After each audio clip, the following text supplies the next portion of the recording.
Merci. Mes femmes commencent par dire bonjour Sandra, comment vas-tu? Donc, bon petit moment que nous pas ouais, même t'attendais qu'on est que c'est directrice là-bas, qu'on a fait bon travail. Alors, à bientôt Sandra. Moi, Missial, la cour Breda Hotel, et n'a travaillé sur une web série.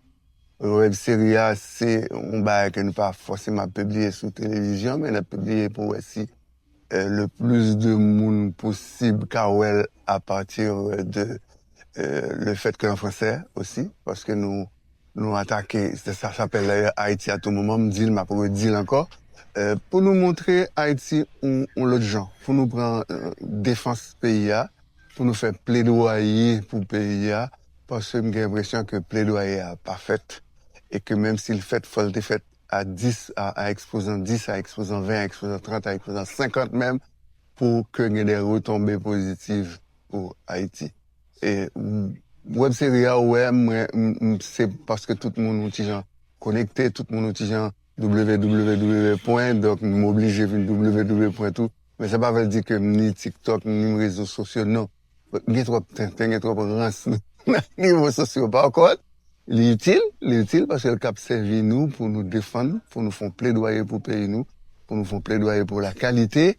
Et m'a dit déjà que me font choix dans Haïti à tout moment de faire plaidoyer en français parce que c'est pas 10 millions haïtiens ou bien 20 millions créolophones qui intéressent nous, c'est 350 millions francophones qui intéressent nous. Donc ce qui peut plus peut moins. Si je aller vers 350 millions de francophones, ça veut dire que m'inclus 10 millions de francophones haïtiens, même s'il n'y a pas 10 millions nets. Mais l'essentiel, c'est l'objectif et la vision et la cause.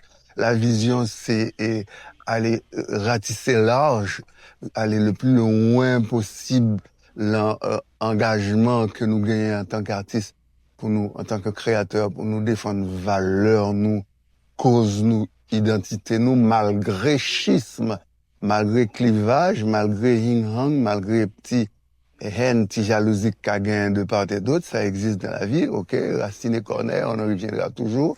Donc, nous-mêmes, nous prenons bâton de pèlerin, nous prenons courage, nous, à deux bras, et nous dit Haïti à tout moment, et dans une sorte de partenariat avec la Coubreda, parce que vous voyez ici, c'est vraiment au cadre de filmage, moi, comme ça. Côté, il y a un bel jardin, il y a un bel territoire, il y a une ferme, une mini-ferme derrière, un zoutou, vraiment, il y a de très beaux, belles sites un bel panorama, ensuite belle image cinématographique, tout le monde comme ça, les cinémas, sont capables de, parce qu'il faut être capable. Au monde qui a passé là, le pas, ouais, image, mais ouais, il me dit, ça m'a fait le demain. Et puis tout le monde regarde et dit, oh, regarde, on va, même directeur, directeur ici, connaît quelqu'un bel site, mais parfois, les regarder que ça me fait, parce que nous regardons tout ensemble. Lui-même, lui saisit. Il va penser que le local a des belles comme ça. Il me dit, non. Mise en valeur. La mise en valeur.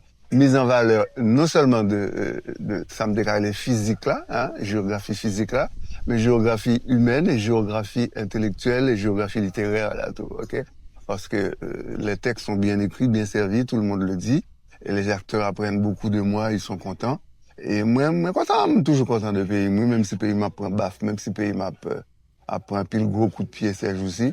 Et moi, je suis pas là pour me foutre les coups de pied et tout, mais là, au contraire, pour montrer l'équipe. Non seulement un coup de main, pour mal dans la défense là même. Mal dans la défense là, pour nous, parce que la meilleure défense, c'est l'attaque. Pour nous, c'est d'attaquer. Et nous autres, notre façon d'attaquer, c'est d'être présent sur le web avec Haïti à tout moment.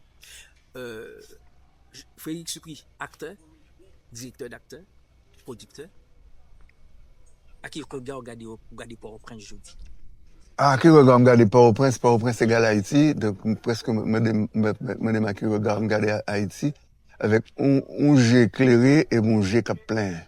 Et jet éclairé, il faut jouer une créativité pour nous sortir dans la salière. Ou quoi avec créativité dans sorti? Faut définir ça la créativité. Un pile artiste, un pile monde, un pile démagogue, courir parler de créativité. Nous changer l'MT jeune, les étapes parlent de David Peters, c'est parle de la peinture. On dirait que c'est la peinture seulement qui portait la culture haïtienne, qui fait que Haïti existé. J'ai trouvé que c'était une sorte d'injustice qu'on faisait aux autres formes d'art, mais c'est tout simplement parce que c'était ce qui est le plus ce qui était vendable dans ce qu'on pourrait appeler à l'époque le marché touristique. Là, on a parlé de tourisme et tout, bon, ok. Et nous pris en position carrément, comme j'ai toujours été un homme de théâtre, on m'a dit, mais non, il faut faire quelque chose dans le domaine du théâtre. D'abord, Languichat était là, j'ai entendu parler des autres, les autres grosses pointures de la scène. Oui, Alcibiade, et puis, il y a des, non, oui, à mon avis, tout ça c'est récent, mais je parlais un peu de Alcibiade Pomero, de Denis Pomero, ensuite, Emmanuel de Pradine, qui chante, qui danse et qui a joué aussi, Denise Petrus, qui est morte, bien sûr, la femme d'Édouard Dupont, de grands talents, heureusement que j'ai nagé dans cette mer-là, cet océan de talents, de gens d'envergure, de gens de qualité. Comme tout, c'est vrai, Toto Bisson a beaucoup œuvré à l'étranger, mais, et puis surtout bon, elle a fait un peu de cinéma, elle a fait un peu de scène, elle a fait du théâtre, mais elle n'était pas tellement de la mouvance intérieure haïtienne revendicatrice et revendicative, si je peux dire. Mais elle a revendiqué, on n'a qu'à voir ses chansons. C'est rien pour te dire que quand on parle de créativité, il y a déjà un problème. Le problème de la culture en tant que, qu'est-ce qui est plus vendable, et c'est mauvais. Dans un pays normal, on ne devrait pas s'arrêter à ce qui est plus vendable. On devrait s'arrêter à ce qui est plus porteur pour la société, pour le développement. Et il me semble que le théâtre qui est quasiment mort, et moi je sentais que le théâtre allait mourir, j'ai bifurqué vers l'image, non pas pour desservir le théâtre, mais pour aller davantage vers le public. Aujourd'hui encore, s'ils me demandent comment faire pour faire revivre le théâtre, je le leur dirai. J'ai fait des choses, j'ai fait des projets pour l'UNICEF, j'ai fait des projets que le gouvernement que le gouvernement a souvent combattu. Pourquoi? Parce que c'est souvent, depuis 40 ans, des gouvernements de népotisme. Ouais, c'est pas des gouvernements qui ont des visions de développement social, de développement de la société. Ok? J'ai le courage de le dire, bravo la peinture, mais c'est avant tout les arts de la scène, parce que les arts de la scène sont à la fois éducatifs et distrayants et culturels. La peinture est un petit peu trop onirique, décoratif, ou, comment dirais-je, c'est ça qui, l'artisanat est important. L'artisanat, on n'a pas besoin de vendre l'artisanat, parce que l'artisanat fait partie de la matrice même de ce pays. Les artisans haïtiens sont formidables. Ils entretiennent une vie, un espoir, un devenir que personne ne pourra leur donner. Maintenant, qu'est-ce qu'il faut faire de l'artisanat? Il faudrait que vraiment le ministère du tourisme, de l'artisanat et du développement humain s'organise pour que cet artisanat, nous l'exportons, mais nous ne le faisons pas. Nous faisons de la démagogie de la parole tout le temps. Moi, je suis dans le théâtre, je suis dans les arts, je suis dans la parole, mais pas dans la démagogie de la parole. Et ce que je dis, et ce que j'écris, j'y pense et j'y crois. Donc, vous êtes toujours travaillé en formation jeune? Beaucoup sur ces jours.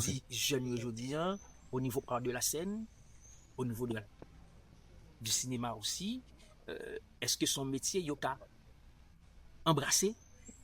Non. La première chose que je dirais aux jeunes, j'avais pas encore, j'étais même pas encore allé à l'université que je voulais monter ma première pièce de théâtre. Et je trouvais des amis, je leur dis venez, voilà ce que j'ai lu, voilà ce que j'ai vu à la télévision, voilà ce que j'ai compris. On va faire ça. Je suis un homme d'action. Étant un homme d'action, ça marche toujours. C'est pas les paroles. Les paroles viennent après. L'homme d'action a des propos, il a des paroles, mais il n'a pas des paroles décousues. Il a des paroles qui vont droit au but et qui respectent quand même la déontologie du métier, c'est-à-dire un peu de règles, de grammaire, un peu de synthèse, un peu de lexique, un peu de comment j'ai envie de te dire, un peu de sens, si vous voulez. Et il faut trouver ce sens, c'est dans la lecture. La lecture, ou bien d'une pièce de théâtre, ou bien la lecture en jouant une pièce de théâtre, et en continuant tout le temps moi je recommanderais aux jeunes d'avoir le courage de faire 1 heure de lecture par jour et d'enlever 7 heures de lecture sur leurs 10 heures qu'ils passent sur les réseaux sociaux, le TikTok, les choses stupides. Et c'est vrai que ce que nous avons avec, la chance que nous avons avec les réseaux sociaux, on pensait que ça allait nous permettre à Haïti de se développer. Au contraire, 10 ans, 20 ans après, on a vu que ça ne nous a pas permis de nous développer parce que pour se développer, il faut un instrument pour se développer, mais avant, il faut un mental pour se développer. Il faut penser le développement. Il faut la vision du développement. Voici que les réseaux sociaux nous font plus de tort que de bien. C'est important, les réseaux sociaux, mais ils nous font plus de tort que de bien. Alors, les jeunes, faites moins de réseaux sociaux Ou bien si vous en faites, faites quelque chose qui a un rapport, faites des lectures sur les réseaux sociaux. Ou bien alors, ne regardez pas du tout la télévision ou votre téléphone. Allez vers un livre où vous découvrirez le plaisir de toucher le papier, d'entendre le papier vous parler. Et ensuite, vous pouvez pas imaginer comment ça peut vous permettre de vous développer, d'être un autre homme, d'être un autre citoyen. Mais les jeunes sont dans la facilité totale et ça grève énormément notre chance de développement dans 10, 15, 20, 30 ans. On va de bim en bim, comme avait dit l'autre, jusqu'à la bim finale. Mais c'est catastrophique. C'est un plan de développement pour le ministère de la Jeunesse qui inclut à la fois l'éducation et le couple culture-éducation. Moi, si j'étais ministre, c'est ce que j'aurais fait, ou bien si j'étais dans le gouvernement, ce que j'aurais fait. Il faut absolument un gouvernement ou un ministère de la culture et de l'identité nationale. Pourquoi? Ben parce que c'est clair, parce qu'aujourd'hui, on n'a pas d'identité nationale. Alors, moi, je connais, moi aussi, je cherche mon identité nationale. Mais plus je la cherche, moins je la trouve chez les jeunes, c'est les gens même de ma génération. C'est-à-dire, ça s'est dilué, ça s'est dissipé. On n'a rien, on ne partage, il n'y a pas de tolérance, il n'y a pas de solidarité, il y a une spéculation de l'argent. C'est incroyable comment les gens veulent faire de l'argent, ils veulent gruger l'autre, grignoter sur l'argent de l'autre.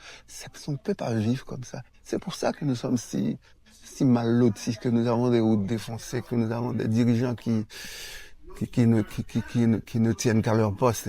Et quand je dis ça, c'est pas exagéré. Il faut un autre pays. Et que ce soit pas seulement de la démagogie et de la parole. Voilà. Merci Frédéric, on compte pas la voix. C'est pour ça que je voulais pas prendre la parole parce que je n'aime pas trop parler, je dis trop de choses. Merci. À bientôt.